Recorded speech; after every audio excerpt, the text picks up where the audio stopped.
السلام علیکم ناظرین۔ ایک دن اکبر بادشاہ دربار لگائے بیٹھا تھا کہ ایک ہاتھی کے بے قابو ہو کر چھوٹ جانے سے بھگدڑ مچ گئی۔ بادشاہ نے کھڑکی کی طرف منہ کیا تو کیا دیکھتا ہے کہ ایک نوجوان نے دوڑتے ہوئے ہاتھی کی دم پکڑ کر اسے فوراً روک لیا۔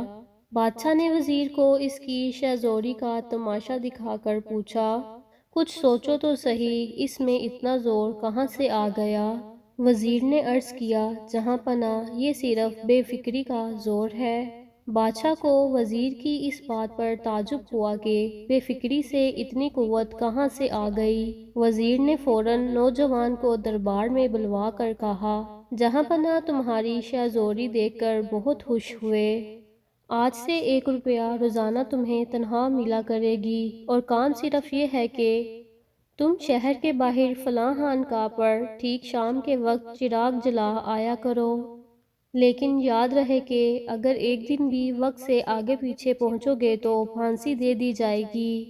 نوجوان سن کر ادا بجا لایا اور ہدایت کے مطابق ہر روز خانقاہ پر چراغ جلانے لگا۔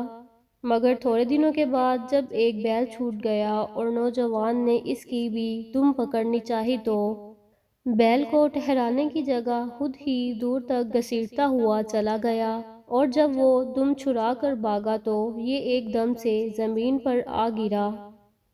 بادشاہ نے دیکھ کر فرمایا، واقعی فکر مندی بڑی بری چیز ہے۔